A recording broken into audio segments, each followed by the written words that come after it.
a vector u, an n-dimensional real space, whose norm is 1, is called a unit vector.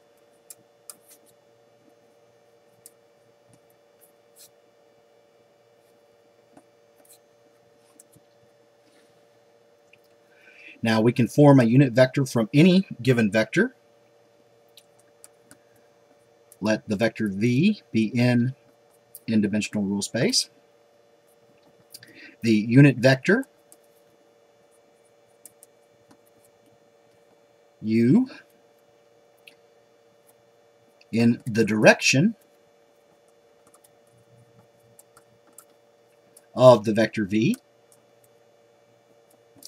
is a scalar multiple of the vector v, and it is formed by taking the reciprocal of the norm of the vector v as the scalar multiple of the vector v. This is easy to demonstrate. We have the scalar multiple of the vector u, where the scalar is the norm of v, is equal to v. Now, the norm of v is a real number, and so we'll denote it as c. Now further, because it is the square root of a sum of squares, it is a non-negative real number, and so this real number is equal to its absolute value. And so we have a scalar multiple of the vector u is equal to the vector v. So if we take the norm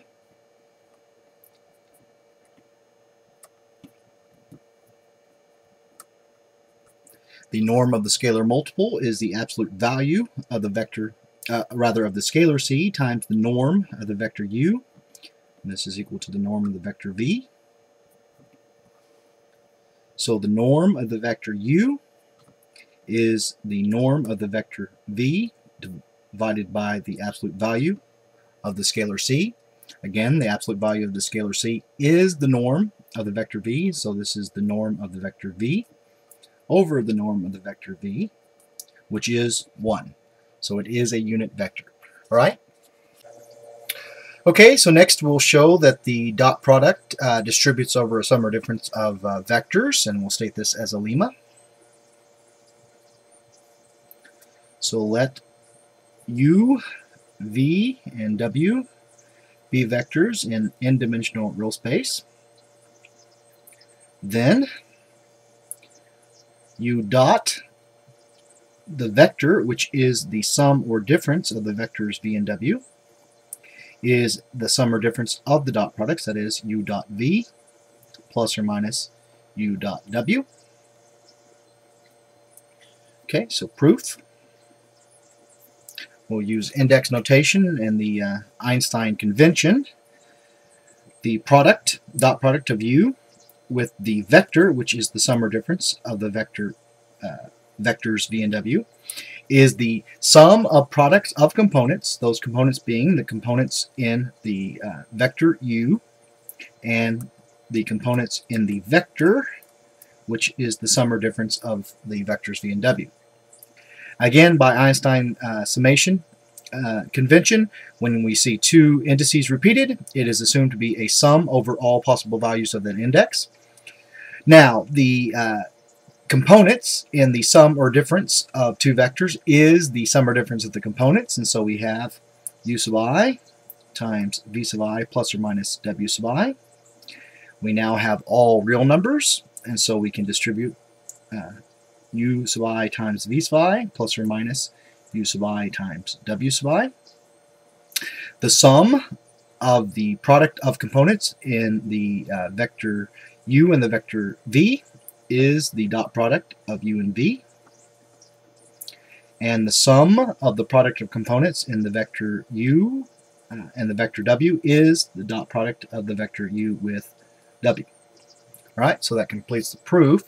But recall that we demonstrated earlier that the dot product is commutative, that is, the order in which we perform the dot product does not matter, and so further we have that u dot v plus or minus w is the same as v plus or minus w dot u. Alright, and again, as the dot product is commutative.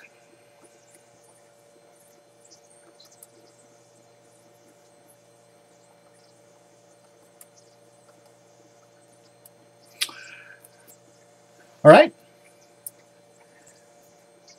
so let the vectors u and v be vectors in n-dimensional real space. Then we can place the vectors in standard position, that is, they can originate from the origin.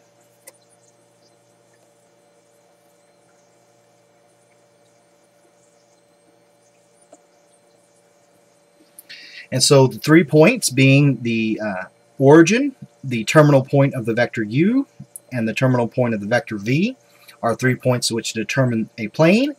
And so when we place the two vectors in standard position, they occur in a plane, and we can complete a triangle by forming the vector, which begins at the head of the vector v and terminates at the head of the vector u.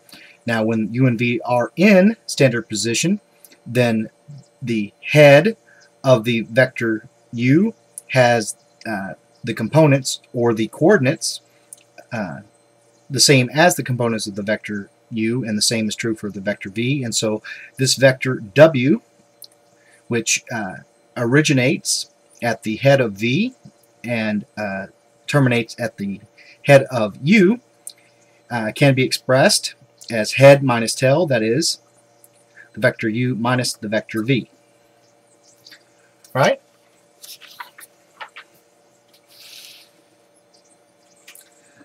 So, new definition: a reflex angle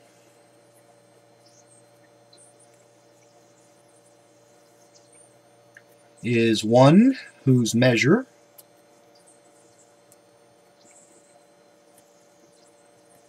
is greater than 180 degrees or pi radians,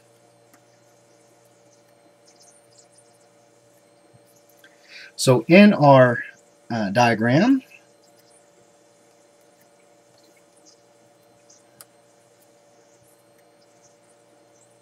beginning at the u and v beginning at the origin,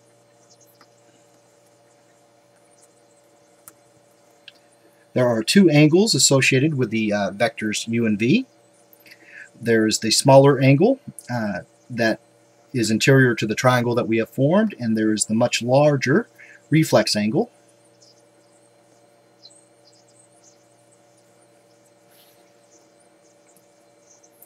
So now we can state a new theorem.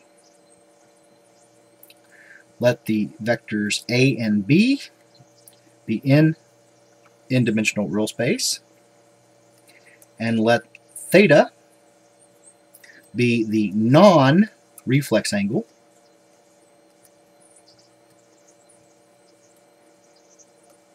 between the two vectors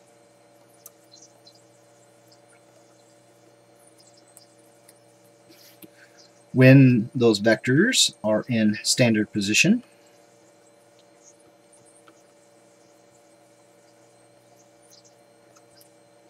Then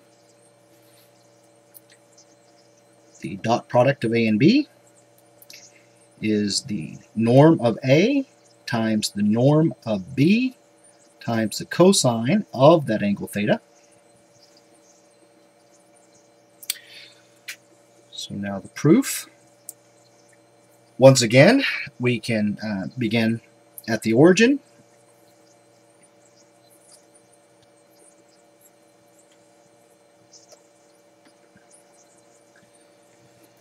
And place the vectors a and b at the origin, that is in standard position.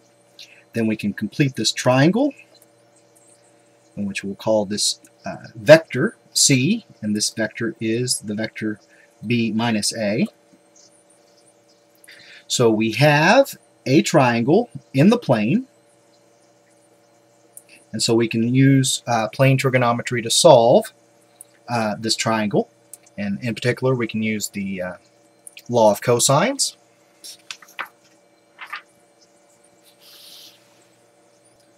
So by the law of cosines,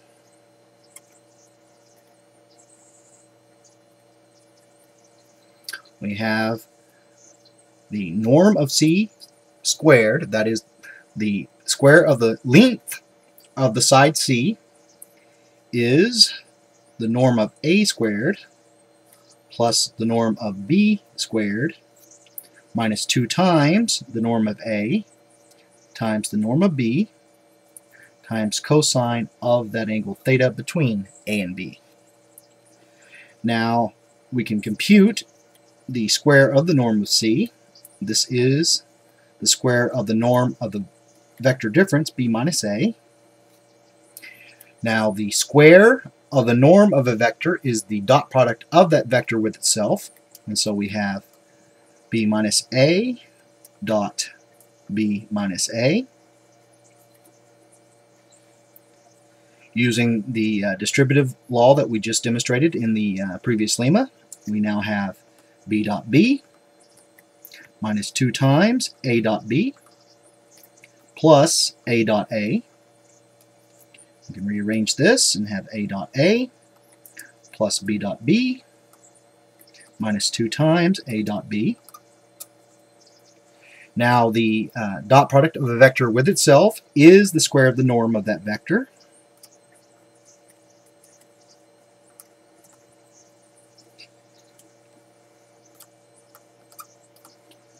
And so now by using substitution, we have negative 2 times a dot b is the norm of a, negative 2 times the norm of a times the norm of b times the cosine of the angle theta. Simplifying further, we have a dot b is the norm of a times the norm of b times the cosine of the angle theta. That is the non-reflex angle between the vectors a and b. Alright, so that completes the proof. But notice that we can rewrite this equation to solve for the angle between two vectors. Theta is the arc cosine of a dot b over the norm of a times the norm of b. All right?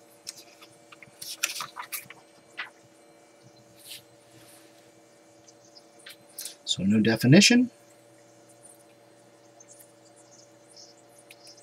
Let the vectors u and v be vectors in n-dimensional real space.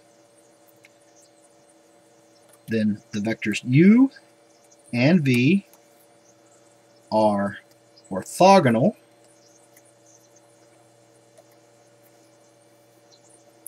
if they form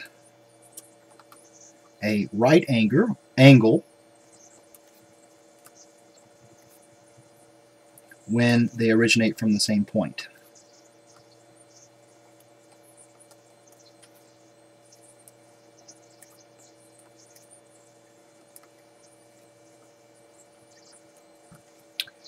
So if we were speaking of lines, we would say that the lines are perpendicular, but when speaking of vectors, we say that the vectors are orthogonal. All right, so now using this definition, we can state a corollary of the previous theorem. Again, let u and v be vectors in n-dimensional real space. Then the vectors u and v are orthogonal if and only if their dot product is 0. All right, so proof.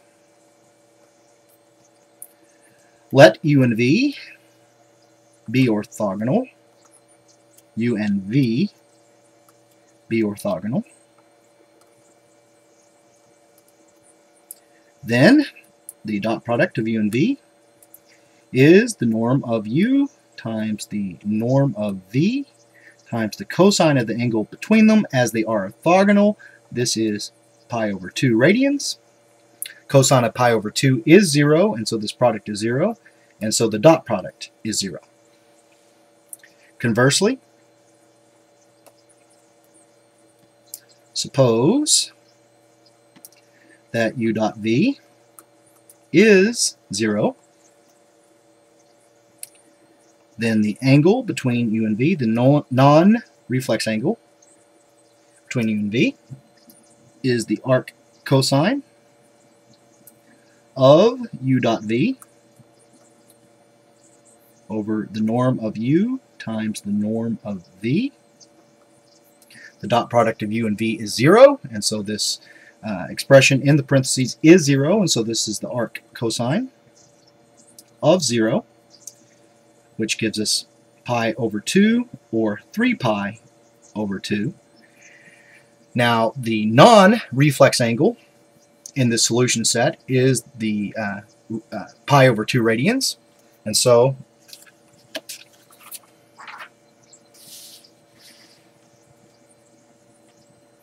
the vectors u and v are orthogonal.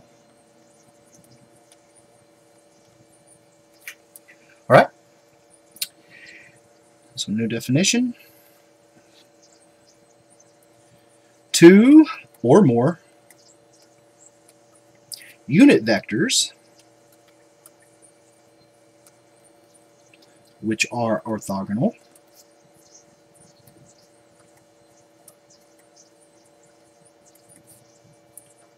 are called orthonormal.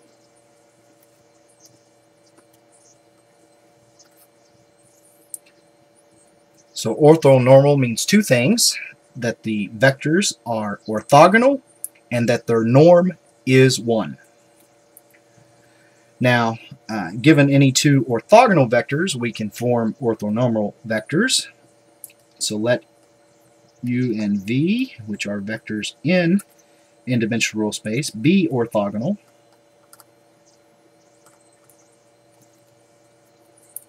Then the vectors u over the norm of u and v over the norm of v are orthonormal.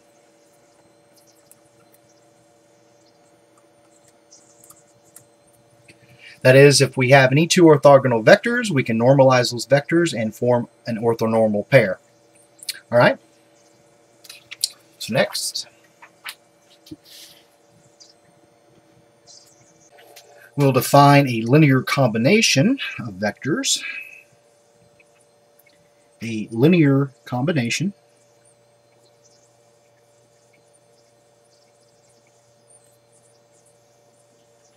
of vectors is a sum of scalar multiples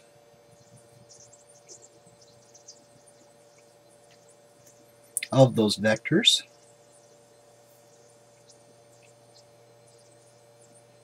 and it is a sum of the form c sub I times v sub I, where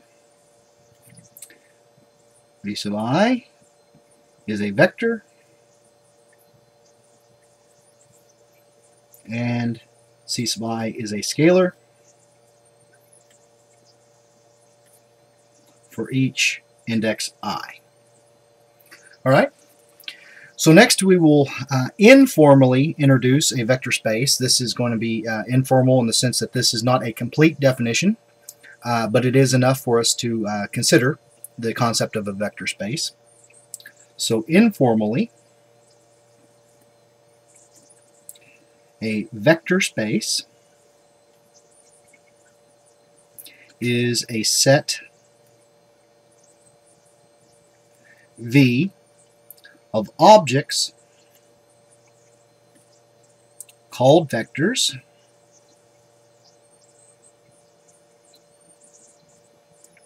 over a set script F of scalars for which all linear combinations